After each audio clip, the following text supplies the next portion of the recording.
Vocês não vão acreditar no que aconteceu comigo.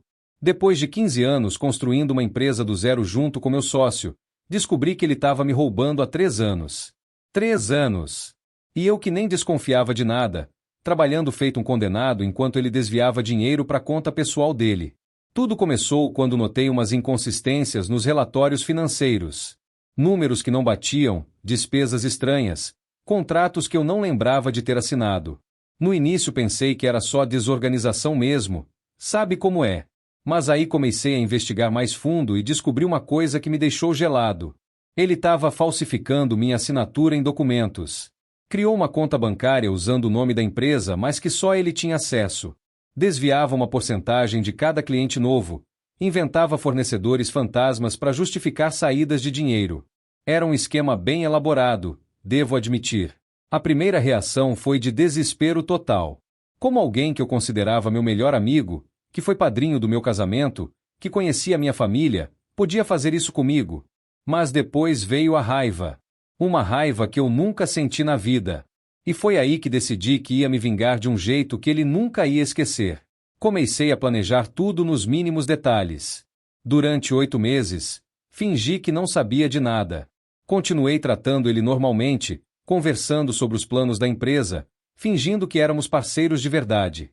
Mas por trás dos panos, eu estava organizando a maior surpresa da vida dele. Primeiro, procurei um advogado especialista em direito empresarial. Expliquei toda a situação, mostrei as provas que tinha coletado. Ele me orientou sobre como proceder legalmente para proteger meus interesses.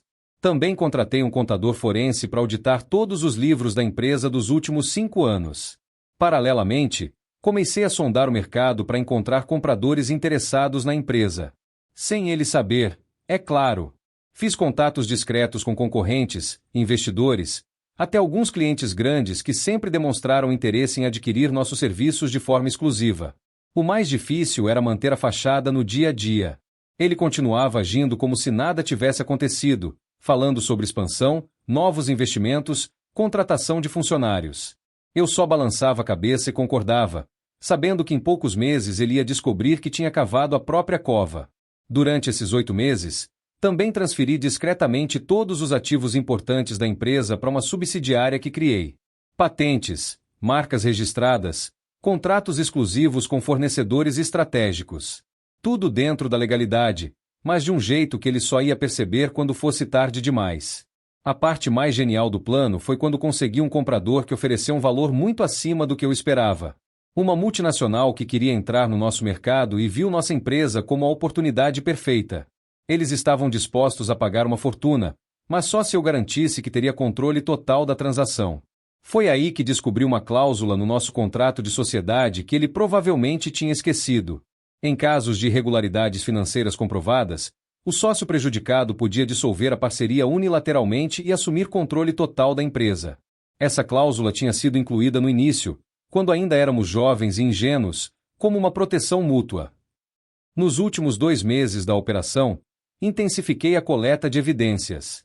Instalei câmeras de segurança discretas no escritório, gravei algumas conversas telefônicas dele onde ele comentava sobre os desvios com outras pessoas, até consegui acesso aos extratos da conta secreta dele. O dia da revelação foi num final de tarde de sexta-feira. Marquei uma reunião com ele no escritório. Disse que precisávamos conversar sobre o futuro da empresa. Ele chegou todo animado, achando que eu ia propor algum novo projeto. Comecei de forma casual, perguntando se ele estava feliz com os rumos da empresa, se sentia que nossa parceria ainda fazia sentido. Ele respondeu que sim, que éramos uma dupla imbatível, que juntos íamos conquistar o mundo. Hipócrita desgraçado. Aí eu coloquei uma pasta em cima da mesa e disse, então talvez você possa me explicar isso aqui. Abri a pasta e mostrei todas as evidências que tinha coletado. Extratos bancários, documentos falsificados, gravações, relatórios da auditoria. Tudo organizadinho, com data e hora. O rosto dele mudou na mesma hora. A cor sumiu da face, as mãos começaram a tremer, ele tentou falar alguma coisa mas só saíam gaguejadas. Era exatamente a reação que eu estava esperando. 15 anos de amizade sendo destruídos em questão de segundos. Ele tentou negar no início, disse que eu estava maluco, que devia ter algum engano. Mas conforme eu ia mostrando cada prova, cada documento, cada evidência, ele foi ficando menor na cadeira. Até que chegou um ponto onde ele simplesmente desabou e confessou tudo. Chorou feito criança, implorou perdão, disse que estava passando por dificuldades financeiras, que a esposa dele estava gastando muito, que ele não sabia como tinha chegado naquele ponto.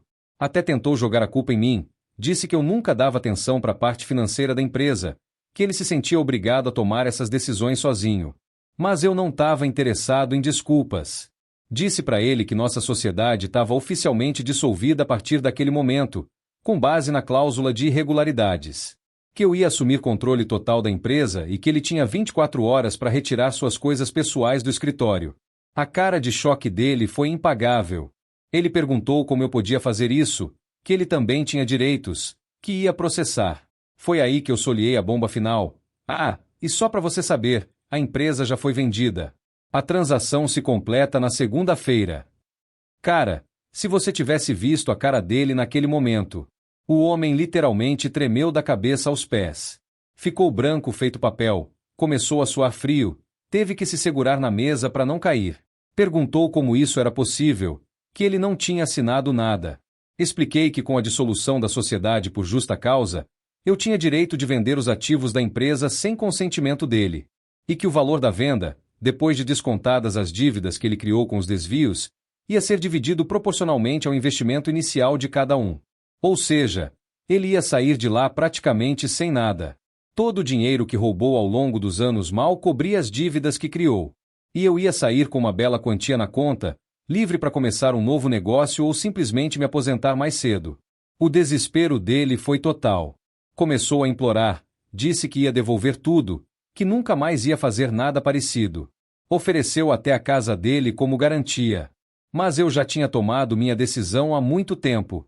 Não existe volta quando se quebra a confiança dessa forma. Nos dias seguintes, ele tentou de tudo para reverter a situação. Procurou advogados, tentou contestar a dissolução da sociedade, até ameaçou me processar por danos morais. Mas todas as evidências estavam do meu lado. Todos os procedimentos tinham sido feitos dentro da lei. A comunidade empresarial local ficou em choque quando a notícia se espalhou. Muita gente que conhecia a gente ficou sem acreditar. Ele sempre foi visto como uma pessoa íntegra, respeitada no meio. Mas quando as evidências vieram à tona, a reputação dele foi pro espaço. O mais engraçado é que depois de tudo isso, ele ainda tentou me procurar para tentar uma reconciliação. Disse que queria conversar como homens, que nossa amizade valia mais que dinheiro. Mas para mim, não existe amizade que sobreviva a esse tipo de traição. A empresa nova que comprou nosso negócio me ofereceu um cargo de consultor, com um salário excelente e a possibilidade de trabalhar meio período. Aceitei na hora. Agora trabalho quando quero, ganho bem, e não preciso me preocupar com sócios desonestos. O que mais me marcou em toda essa história foi perceber como a gente pode ser ingênuo. Quantas vezes durante esses 3 anos eu passei na frente de evidências óbvias e não vi nada? Quantos sinais ignorei porque confiava cegamente nele? Hoje, quando encontro ele na rua, ele desvia o olhar. A última vez que nos vimos, ele estava trabalhando como vendedor numa loja pequena. A esposa dele me contou que eles tiveram que vender a casa, o carro, praticamente tudo. E que ele vive com depressão desde que tudo aconteceu. Sei que muita gente vai dizer que fui muito duro, que podia ter dado uma segunda chance para ele. Mas vocês têm que entender, não foi só uma traição financeira. Foi uma traição de 15 anos de amizade, de confiança, de companheirismo. Isso não tem perdão. A lição que fica é: nunca, jamais, confie cegamente em ninguém quando se trata de dinheiro. Mesmo que seja seu melhor amigo, seu irmão, sua esposa. Sempre mantenham um olho nos números, sempre questionem, sempre verifiquem. Porque quando a ganância bate, ela pode transformar qualquer pessoa num estranho. E o mais importante, quando alguém te trai dessa forma, não tenham dó. Planejem sua vingança com calma, juntem todas as evidências e executem com precisão cirúrgica. Porque gente assim só aprende quando perde tudo. O dinheiro que ganhei com a venda me deu uma liberdade que eu nunca tive na vida. Posso escolher quando e onde trabalhar, posso investir em projetos que me interessam, posso passar mais tempo com a família. Foi doloroso descobrir a traição, mas no final das contas, me livrei de um peso que nem sabia que carregava. Hoje, quando conto essa história para outras pessoas, sempre vejo a mesma reação. Primeiro choque, depois a admiração pela forma como conduzi tudo. Muita gente me pergunta se não sinto remorso, se não tenho pena dele. A resposta é simples: quem planta vento, colhe tempestade. Durante esses 8 meses de preparação, aprendi muito sobre mim mesmo. Descobri que tenho uma capacidade de planejamento e execução que nem imaginava. Que consigo manter a calma sob pressão extrema. E que, quando necessário, posso ser absolutamente implacável. A parte mais difícil não foi planejar a vingança em si, mas manter a normalidade no dia a dia. Fingir que nada estava acontecendo, sorrir para ele toda manhã, discutir planos para o futuro sabendo que ele não ia ter futuro algum na empresa. Foi um exercício de autocontrole que testou todos os meus limites. Mas valeu cada segundo de sofrimento. Ver a cara dele quando tudo veio à tona foi uma das experiências mais satisfatórias da minha vida. Não é só sobre o dinheiro, é sobre justiça. É sobre mostrar que existem consequências para quem pensa que pode passar a perna nos outros. O advogado que me ajudou disse que foi um dos casos mais bem documentados que já viu. Todas as evidências estavam organizadas cronologicamente, com testemunhas, documentos originais, tudo certificado. Ele comentou que parecia trabalho de detetive profissional. E realmente foi. Durante esses 8 meses, me transformei num investigador. Aprendi sobre auditoria forense, sobre como rastrear movimentações financeiras, sobre legislação empresarial. Conhecimento que nunca pensei que ia precisar, mas que se mostrou fundamental. O contador que fez a auditoria ficou impressionado com a sofisticação do esquema. Disse que era coisa de quem entendia muito bem de contabilidade e sabia exatamente onde encontrar as brechas. Isso tornou a traição ainda mais dolorosa, porque mostrou que não foi um impulso, foi algo calculado e premeditado. Nos últimos dias antes da revelação, ele chegou até a sugerir que a gente expandisse o negócio, que comprasse um prédio maior, que contratasse mais funcionários. Tudo isso sabendo que estava roubando. A cara de pau era impressionante. Quando finalmente mostrei as evidências, uma das coisas que mais me marcou foi ele dizer: "Mas como você descobriu tudo isso?" Como se a pergunta fosse essa. Como se o problema fosse eu ter descoberto, não ele ter roubado. A mentalidade de bandido é realmente diferente. A esposa dele tentou me procurar depois. Disse que ele estava muito mal, que estava pensando em fazer alguma besteira. Que eu podia pelo menos tentar entender o lado dele. Mas convenhamos, se ele tivesse pensado nas consequências antes, nada disso teria acontecido. O que mais me incomoda até hoje é saber que se eu não tivesse descoberto por acaso, ele continuaria me roubando indefinidamente. Não teve um pingo de remorso durante 3 anos. Só se arrependeu quando foi pego com a mão na massa. A nova empresa que comprou nosso negócio manteve quase todos os funcionários, o que me deixou bem tranquilo. Eles não tinham culpa de nada e mereciam manter seus empregos. Inclusive, vários deles me procuraram depois para agradecer por ter mantido a empresa funcionando durante a transição. O valor que recebi pela venda me permitiu quitar todas as dívidas pessoais, investir numa carteira diversificada e ainda sobrou uma boa quantia para emergências. Pela primeira vez na vida, durmo tranquilo sabendo que tenho segurança financeira. Hoje, quando olho para trás, vejo que aquela descoberta foi uma bênção disfarçada. Me livrei de um sócio desonesto, ganhei independência financeira e aprendi lições valiosas sobre confiança e negócios. Foi doloroso, mas necessário. A experiência também me ensinou a valorizar relacionamentos genuínos. Agora sei diferenciar pessoas que estão do meu lado por interesse daquelas que realmente se importam comigo. É uma habilidade que não tem preço. E o mais importante, nunca mais vou entrar em sociedade com ninguém sem ter controles rígidos, auditoria independente e cláusulas de proteção muito bem detalhadas. A confiança é boa, mas o controle é melhor. Alguns meses depois da venda, recebi uma ligação que me deixou ainda mais satisfeito com minha decisão. Era de um ex-funcionário nosso, contando que meu ex-sócio tinha tentado montar uma empresa concorrente e estava oferecendo serviços similares aos nossos. Só que ninguém queria contratar ele. A reputação dele no mercado tinha ido pro buraco. Palavra se espalha rápido no nosso meio, e todo mundo já sabia da história. Os fornecedores que ele tentou contactar me ligaram para confirmar se era verdade o que estavam falando sobre ele. Confirmei tudo, obviamente. Descobri também que ele tentou usar alguns dos nossos ex-clientes como referência, sem autorização. Vários deles me procuraram para saber se eu estava envolvido no novo negócio dele. Quando expliquei a situação, Todos cortaram relações com ele imediatamente. Uma coisa que me chamou a atenção foi como os outros empresários da região reagiram à história. Muitos vieram conversar comigo, querendo saber detalhes sobre como descobri tudo, como conduzia a investigação. Alguns até contrataram auditorias preventivas nas próprias empresas. Isso me deu uma ideia. Comecei a oferecer serviços de consultoria em segurança financeira empresarial. Ajudo outros empresários a implementar controles que evitem esse tipo de fraude. É um nicho de mercado que praticamente não existia na nossa região e que tem se mostrado muito lucrativo.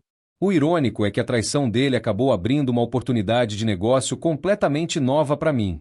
Hoje ganho mais dinheiro ajudando pessoas a se protegerem de golpes internos do que ganhava na empresa original.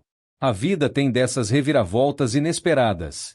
Durante uma dessas consultorias, conheci outros empresários que passaram por situações similares.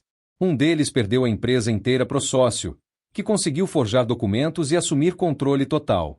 Outro descobriu que o cunhado, que era o contador, desviou tanto dinheiro que a empresa quase foi à falência.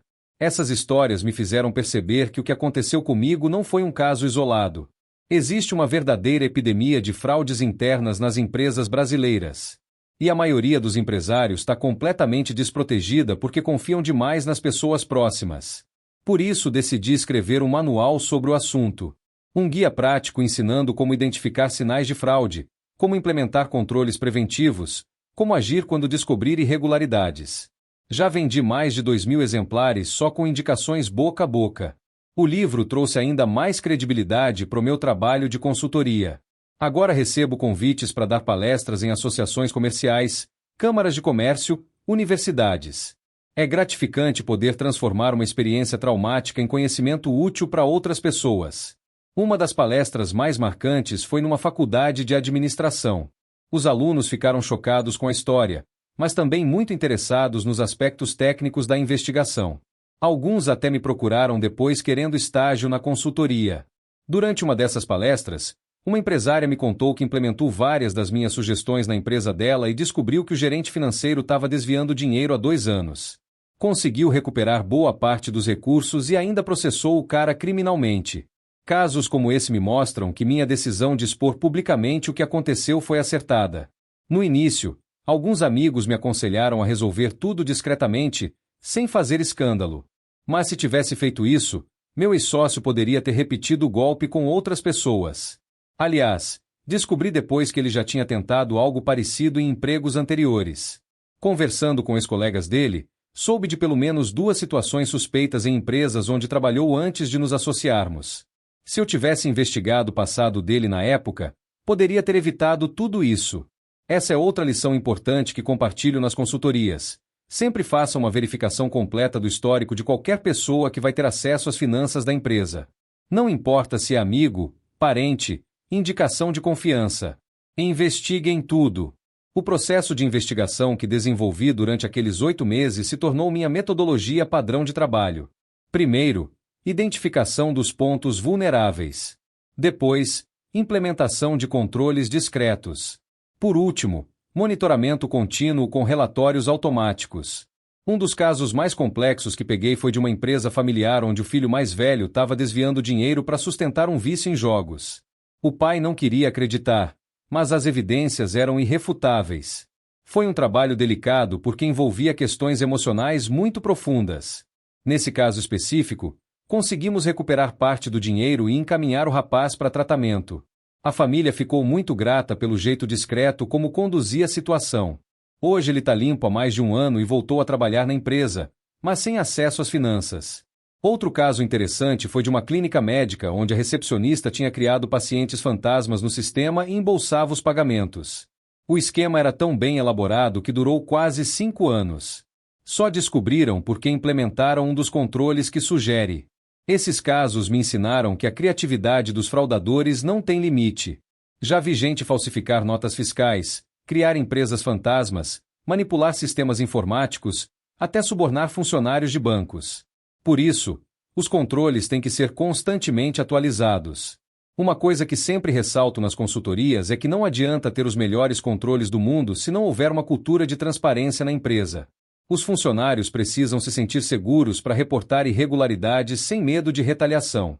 Por falar nisso, vários ex-funcionários da minha antiga empresa me procuraram depois para dizer que sempre desconfiaram de alguma coisa, mas nunca souberam como abordar o assunto. Isso me fez perceber a importância de ter canais anônimos de denúncia. Hoje, todas as empresas que assessoro têm um sistema onde qualquer funcionário pode reportar suspeitas de forma completamente anônima. É impressionante a quantidade de irregularidades que são descobertas através desses canais. Uma descoberta que me surpreendeu foi saber que meu ex-sócio não era o único problema na empresa. Durante a auditoria completa, encontramos evidências de que 2 funcionários também estavam fazendo pequenos desvios. Nada comparado ao que ele fazia, mas ainda assim significativo. Isso me ensinou que onde existe uma cultura de desonestidade no topo, ela acaba se espalhando para baixo. Os funcionários veem o chefe roubando e pensam que também podem fazer. É um círculo vicioso que pode destruir qualquer empresa. O processo legal contra meu ex-sócio se estendeu por quase 2 anos. Ele tentou de tudo para se livrar das acusações, contratou advogados caros, alegou problemas psicológicos, até tentou um acordo.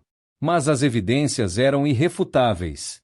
No final, foi condenado a ressarcir os prejuízos e pegou uma pena de reclusão que foi convertida em prestação de serviços comunitários.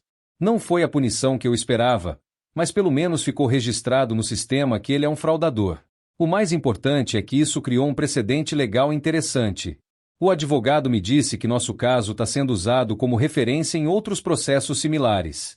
De certa forma, estamos ajudando a fortalecer a jurisprudência nessa área. Durante todo esse período, minha família foi um suporte fundamental. Minha esposa sempre acreditou em mim, mesmo quando eu parecia paranoico investigando cada detalhe. Meus filhos, que já eram adultos na época, também me apoiaram totalmente. Aliás, essa experiência nos uniu ainda mais como família.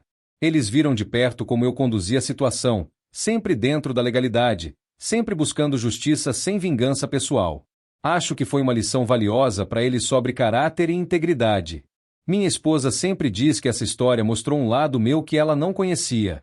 A capacidade de planejar a longo prazo, manter segredos quando necessário, agir com frieza mesmo sob pressão emocional. Características que nem eu sabia que tinha. Hoje, quando encontro jovens empresários, sempre conto essa história como um alerta. Não para criar paranoia, mas para mostrar a importância de ter controles adequados desde o início. É muito mais fácil prevenir do que remediar. Uma das perguntas que mais recebo é se eu não sinto saudade da época em que éramos sócios. A resposta é não. Aquela amizade era baseada numa mentira. Ele estava me enganando há anos e eu nem desconfiava. Como sentir saudade de algo que nunca foi real? O que sinto é alívio por ter descoberto a tempo de tomar as medidas necessárias. Se tivesse demorado mais alguns anos para descobrir, os prejuízos poderiam ter sido irreversíveis, tanto financeiros quanto emocionais. Hoje vivo uma vida muito mais tranquila e próspera do que na época da sociedade. Trabalho quando quero, com quem quero, nos projetos que me interessam. Tenho tempo para a família, para hobbies, para viajar. É uma qualidade de vida que não tinha antes. E o mais importante, durmo com a consciência tranquila todos os dias. Sei que sempre agi com honestidade, que nunca prejudiquei ninguém, que construí tudo que tenho com trabalho duro e dedicação. Isso não tem preço. A lição final que deixo para quem está ouvindo essa história é: confiem no instinto de vocês. Se alguma coisa parece estranha, investiguem. Se os números não batem, questionem. Se alguém está agindo de forma suspeita, não ignorem. Porque no final das contas, ninguém vai cuidar dos interesses de vocês melhor do que vocês mesmos. Podem confiar nas pessoas, mas sempre com controles adequados. É a única forma de construir negócios sólidos e duradouros. Uma coisa que me marca até hoje é como essa experiência mudou minha perspectiva sobre relacionamentos em geral. Não só profissionais, mas pessoais também. Comecei a prestar mais atenção nos detalhes do comportamento das pessoas, nas inconsistências entre o que falam e fazem. Por exemplo, meu cunhado sempre foi meio estranho com dinheiro. Depois da experiência com meu ex-sócio, comecei a reparar melhor nas atitudes dele. Descobri que ele estava pedindo dinheiro emprestado para minha irmã e nunca pagava de volta. Conversamos sobre isso e ela conseguiu resolver a situação antes que virasse um problema maior. Essa capacidade de detectar sinais suspeitos se tornou quase um sexto sentido. Numa reunião de condomínio, percebi que o síndico estava sendo evasivo sobre algumas despesas. Sugere uma auditoria independente e descobrimos que ele estava superfaturando alguns serviços e embolsando a diferença. O que me impressiona é como essas situações são mais comuns do que imaginamos.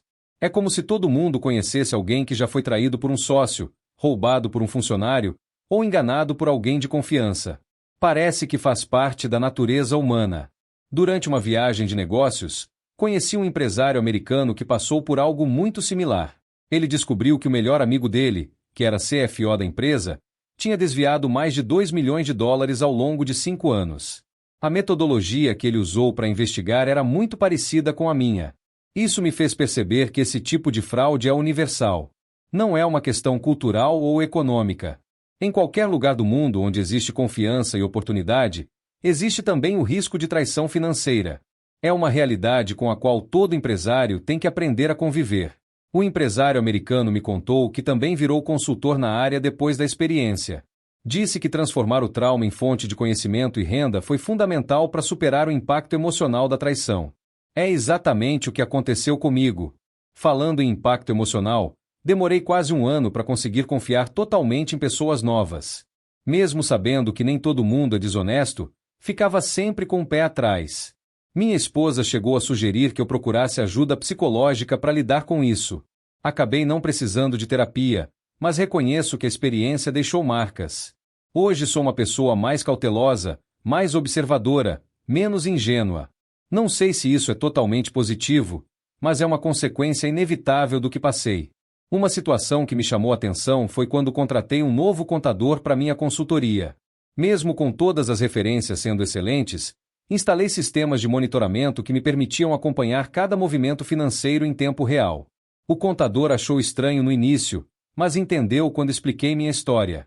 Hoje ele até me agradece pelos controles rigorosos. Disse que se sente mais seguro trabalhando num ambiente onde tudo é transparente e monitorado. Ele sabe que nunca vai ser acusado injustamente de nada porque todos os processos são documentados. Essa transparência total se tornou uma marca registrada da minha forma de trabalhar. Nas consultorias que faço, sempre implemento sistemas onde todos os envolvidos podem acompanhar tudo em tempo real. Elimina qualquer possibilidade de mal-entendidos ou suspeitas infundadas. Um caso curioso que acompanhei foi de uma empresa onde implementamos um sistema tão rigoroso que os próprios funcionários começaram a sugerir melhorias nos controles. Eles se sentiam mais valorizados e protegidos sabendo que estavam trabalhando num ambiente transparente. Isso me fez refletir sobre como a desconfiança pode ser construtiva quando canalizada corretamente. Não é paranoia, é profissionalismo. É criar estruturas que protegem tanto a empresa quanto os funcionários honestos. Recentemente, recebi um convite para participar de um documentário sobre fraudes empresariais. O produtor tinha ouvido minha história através de um dos clientes e queria incluir meu caso como exemplo de como agir corretamente quando se descobre uma traição. Aceitei participar porque acredito que quanto mais pessoas souberem dessas histórias, menos vítimas existirão. O documentário vai mostrar casos reais, estratégias de prevenção e orientações legais. Espero que ajude outros empresários a se protegerem melhor. Durante as gravações, conheci outros empresários que passaram por situações similares. Um deles perdeu a empresa familiar que existia há 3 gerações porque confiou cegamente no genro. Outro descobriu que a melhor amiga, que era sócia minoritária, estava vendendo informações confidenciais para os concorrentes. Essas histórias me fizeram perceber que meu caso, apesar de doloroso, teve um final relativamente feliz. Consegui descobrir a tempo, tomar as medidas necessárias e ainda sair fortalecido da experiência. Muitos não têm essa sorte. O genro que roubou a empresa familiar conseguiu falsificar tantos documentos que quando descobriram, já era tarde demais.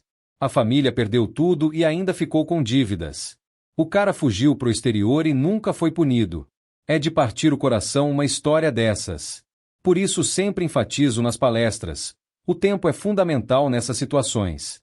Quanto mais cedo descobrir, maiores as chances de reverter os danos. Cada dia que passa com alguém roubando é dinheiro que dificilmente vai ser recuperado. Uma técnica que desenvolvi e ensino nas consultorias é o que chamo de auditoria relâmpago. Uma verificação rápida mas abrangente que pode ser feita em poucas horas e que identifica a maioria dos tipos de fraude mais comuns. É como um check-up médico, mas para a saúde financeira da empresa. Essa auditoria relâmpago já salvou dezenas de empresas. Um cliente implementou depois de uma palestra minha e descobriu que o gerente administrativo estava criando funcionários fantasmas na folha de pagamento. O cara recebia o salário de 5 pessoas que não existiam. Outro caso interessante foi de uma escola particular onde o diretor financeiro estava cobrando mensalidades fictícias de alunos que já tinham se formado ou transferido. Os pais pagavam achando que era alguma taxa pendente, e ele embolsava tudo. O esquema durou quase 3 anos. O que me impressiona é a criatividade desses golpistas. Sempre inventam métodos novos, aproveitam brechas no sistema, exploram a confiança das pessoas. Por isso os controles têm que ser constantemente atualizados e aperfeiçoados. Recentemente, comecei a estudar o impacto da tecnologia na prevenção de fraudes. Existem softwares de inteligência artificial que conseguem detectar padrões suspeitos em transações financeiras de forma automática. É uma revolução na área de segurança empresarial. Implementei um desses sistemas na minha própria consultoria e os resultados são impressionantes. O software analisa milhares de transações por segundo e aponta qualquer anomalia. É como ter um auditor trabalhando 24 horas por dia, 7 dias por semana. Mas a tecnologia sozinha não resolve tudo. O fator humano continua sendo fundamental. Por isso sempre ensino que os controles técnicos têm que ser combinados com uma cultura organizacional de transparência e integridade. Uma coisa que percebi ao longo desses anos é que as empresas com maior índice de fraudes internas são aquelas onde existe uma hierarquia muito rígida e autoritária. Quando os funcionários têm medo de questionar os superiores, criam-se condições ideais para a corrupção. Por outro lado, empresas com cultura mais aberta e democrática, onde todos se sentem à vontade para expressar opiniões e fazer questionamentos, tendem a ter muito menos problemas com desonestidade interna. É como se a transparência criasse um ambiente naturalmente hostil à corrupção. Isso não significa que todo mundo tem que saber de tudo, mas sim que deve existir canais apropriados para reportar suspeitas e questionar decisões. E, principalmente, que essas manifestações sejam levadas a sério pela direção. Um dos casos mais marcantes que acompanhei foi de uma empresa onde uma funcionária da limpeza percebeu que o diretor sempre ficava no escritório depois do expediente mexendo em papéis. Ela achou estranho, mas não sabia para quem reportar. Quando implementamos um canal anônimo, ela fez a denúncia e descobrimos que ele estava falsificando documentos. Isso mostra como qualquer pessoa na empresa pode ser um aliado na prevenção de fraudes. Não importa o cargo ou a função. Muitas vezes quem está numa posição supostamente inferior tem uma visão privilegiada do que está acontecendo. Por isso sempre recomendo que as empresas invistam em treinamentos de conscientização para todos os funcionários. Ensinar a reconhecer sinais suspeitos, explicar a importância da denúncia, garantir que não haverá retaliação. É um investimento que se paga rapidamente. Uma estatística que sempre cito nas palestras é que mais de 60% das fraudes empresariais são descobertas através de denúncias de funcionários. Ou seja, os próprios colegas de trabalho são o melhor sistema de segurança que existe.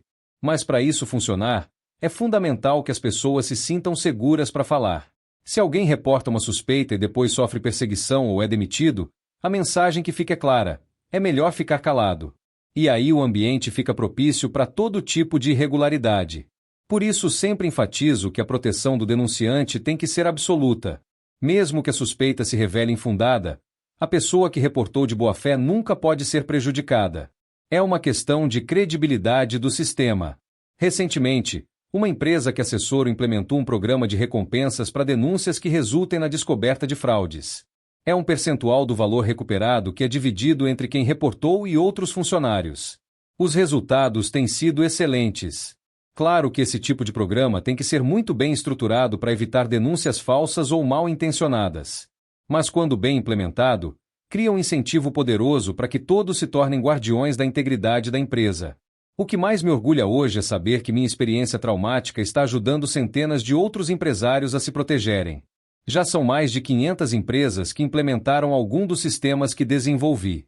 E os casos de fraude nessas empresas caíram drasticamente. Obviamente, não posso garantir que nunca mais vão ter problemas. Mas posso garantir que se houver alguma irregularidade, ela será descoberta rapidamente e os danos serão minimizados. Que é exatamente o que todo empresário deveria querer. Uma das coisas que mais me motiva a continuar nesse trabalho é receber depoimentos de pessoas que foram salvas por terem implementado os controles que sugere. Cada caso desses é uma vitória contra a desonestidade e a má-fé. Recentemente, Recebi um e-mail de um empresário de outro estado contando que descobriu um esquema de fraude na empresa dele usando exatamente a metodologia que ensino. Ele conseguiu recuperar quase todo o dinheiro desviado e ainda processou os responsáveis criminalmente. Casos como esse me mostram que vale a pena ter passado por toda aquela experiência dolorosa. Se não tivesse sido traído pelo meu ex-sócio, nunca teria desenvolvido essa expertise, nunca teria ajudado tantas pessoas, nunca teria encontrado essa nova vocação. É estranho falar isso, mas hoje sou grato pela traição que sofri. Não pelo sofrimento em si, mas pelas oportunidades que ela criou. Pela pessoa que me tornei, pelo conhecimento que adquiri, pelo impacto positivo que consegui gerar.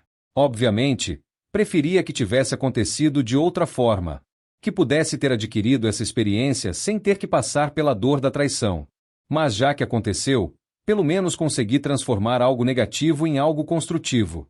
E essa talvez seja a lição mais importante de toda essa história. Não importa o que aconteça na vida, sempre existe uma forma de transformar a adversidade em oportunidade. Sempre existe uma maneira de crescer com os desafios ao invés de ser destruído por eles.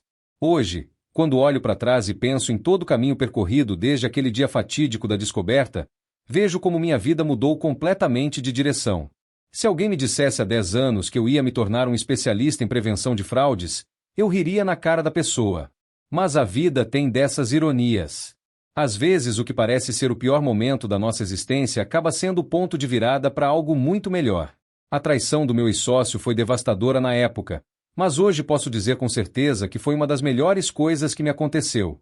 Não só pela questão financeira, que obviamente melhorou muito depois da venda da empresa, mas principalmente pelo crescimento pessoal, pela descoberta de habilidades que nem sabia que tinha, pela possibilidade de ajudar tantas pessoas a evitarem passar pelo mesmo que passei. Uma coisa que me marcou muito foi uma conversa que tive com minha neta mais velha, que hoje tem 15 anos.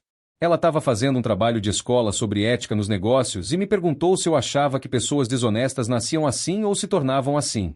Pensei muito antes de responder. Baseado em tudo que vi nesses anos, acredito que a maioria das pessoas não nasce desonesta. Elas vão se corrompendo aos poucos, justificando pequenas transgressões até que chegam ao ponto de não ver mais problema em roubar, mentir, trair. Meu ex-sócio provavelmente não acordou um dia e decidiu me roubar. Foi um processo gradual. Talvez começou desviando pequenas quantias para empréstimos pessoais que pretendia devolver. Depois foi aumentando os valores, criando justificativas, até que virou rotina. Essa reflexão me fez entender que a prevenção de fraudes não é só uma questão de controles técnicos. É também uma questão de educação moral, de criar ambientes onde a integridade seja valorizada e recompensada, onde a desonestidade tenha consequências claras e imediatas. Por isso, nas minhas consultorias, sempre incluo um componente de treinamento em ética empresarial. Não adianta ter os melhores sistemas de controle se as pessoas não entendem porque a honestidade é importante não só moralmente, mas também economicamente.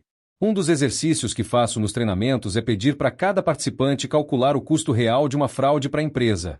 Não só o valor desviado, mas também os custos de investigação, processos legais, perda de reputação, rotatividade de funcionários, tempo perdido da direção. Quando as pessoas veem esses números, ficam chocadas. Uma fraude de R$ 50.000 pode custar para a empresa mais de 500 mil quando considerados todos os impactos indiretos. É uma conta que pouca gente faz, mas que deveria ser óbvia para qualquer empresário. Essa perspectiva econômica da ética tem sido muito eficaz nos treinamentos.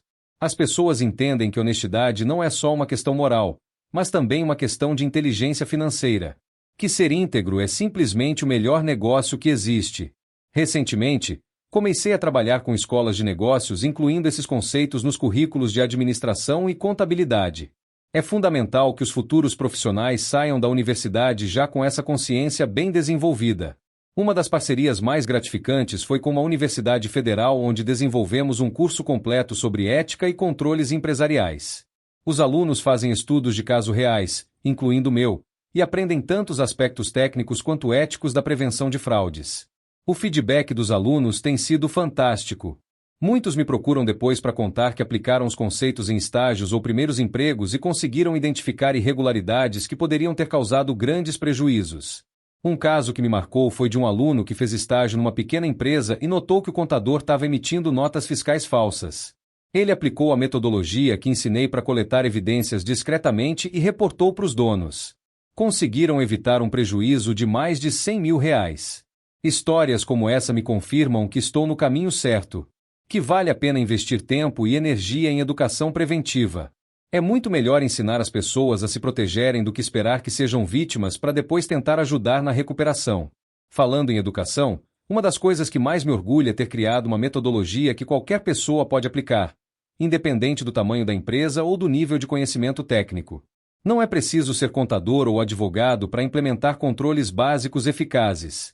Desenvolvi uma série de checklists simples que qualquer empresário pode usar para verificar se sua empresa está vulnerável aos tipos mais comuns de fraude. São perguntas diretas, de sim ou não, que em meia hora dão um panorama geral da segurança financeira da empresa. Esses checklists já foram baixados mais de 10 mil vezes do meu site. Recebo mensagens quase diárias de pessoas contando que descobriram problemas usando essas ferramentas simples. É gratificante saber que algo tão básico pode ter um impacto tão grande. Uma empresária de uma cidade pequena do interior me escreveu contando que usou um dos checklists e descobriu que a funcionária da contabilidade estava emitindo notas fiscais para clientes fantasmas. O esquema já durava 2 anos e tinha desviado quase R$30 mil. Outro caso foi de um restaurante onde o garçom estava cobrando os clientes normalmente, mas não registrando todas as vendas no sistema. Embolsava a diferença. O dono descobriu usando uma técnica simples de controle de estoque que ensino no checklist básico.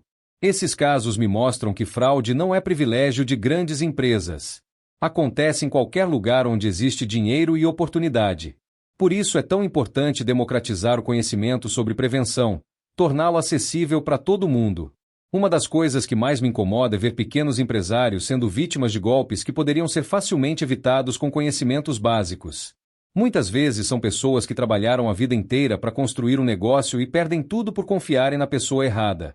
Por isso decidi criar um programa de consultoria gratuita para micro e pequenas empresas. Uma vez por mês, atendo alguns casos sem cobrar nada, só para ajudar pessoas que não teriam condições de pagar pelos meus serviços normais. É um trabalho voluntário que me dá muito prazer. Já ajudei padarias, salões de beleza, oficinas mecânicas, lojas de roupas. São empresários batalhadores que merecem toda a proteção possível contra aproveitadores. Um dos casos mais tocantes foi de uma senhora que tinha uma pequena loja de presentes. O genro dela, que cuidava da parte financeira, estava desviando dinheiro para sustentar um vício em apostas online. Ela estava quase falindo sem entender o motivo. Conseguimos descobrir o esquema, recuperar parte do dinheiro e implementar controles para evitar que acontecesse de novo. A gratidão dessa senhora foi uma das coisas mais emocionantes que já vivi. Ela chorou de alívio quando explicamos que a loja podia ser salva. Casos como esse me lembram do porquê escolhi essa área de atuação. Não é só sobre dinheiro ou controles técnicos. É sobre proteger pessoas trabalhadoras de serem exploradas por indivíduos sem escrúpulos. Uma coisa que percebi ao longo desses anos é que os fraudadores tendem a escolher vítimas que consideram mais vulneráveis. Pessoas mais velhas, menos experientes com tecnologia, ou que confiam demais nos outros. É um comportamento predatório que me revolta profundamente. Por isso sempre enfatizo que ninguém é imune.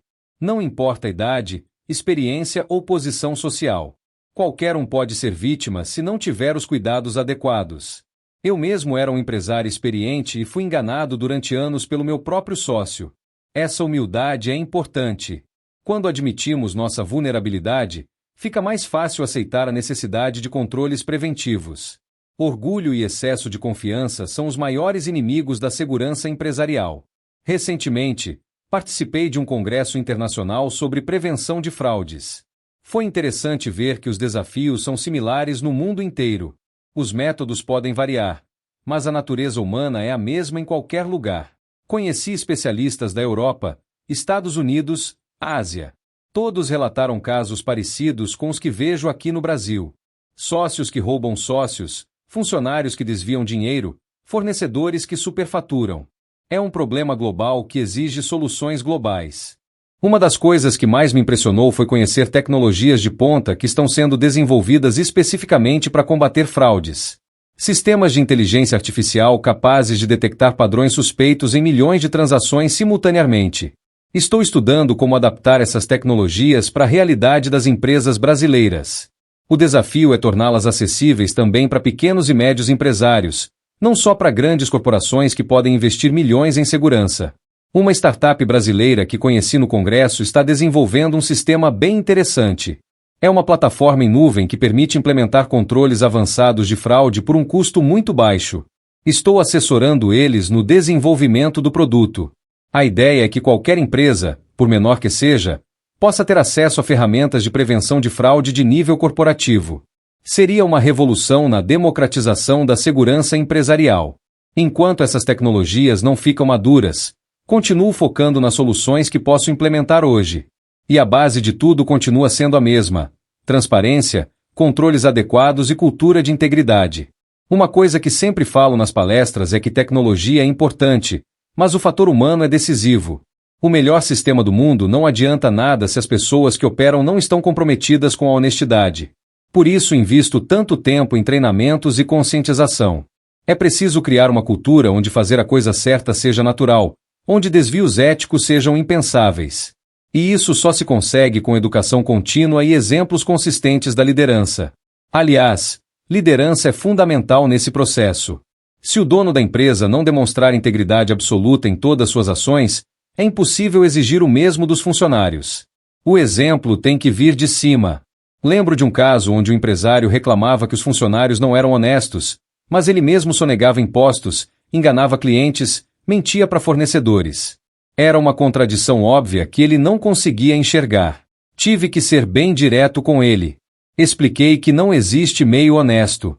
Ou se é íntegro em tudo, ou se cria um ambiente onde cada um vai definir suas próprias regras éticas. E aí o caos está instalado. Felizmente ele entendeu a mensagem e mudou completamente de postura. Hoje é um dos empresários mais éticos que conheço e sua empresa é um exemplo de como criar uma cultura de integridade sólida. Essa transformação me mostrou que é possível mudar, mesmo quando os vícios estão enraizados.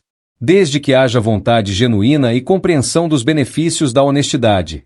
Porque no final das contas, ser honesto é simplesmente o melhor negócio que existe. Gera confiança, reduz custos, melhora a reputação, atrai os melhores funcionários e clientes. É um investimento que sempre dá retorno. E essa é a mensagem que deixo para quem está ouvindo essa história.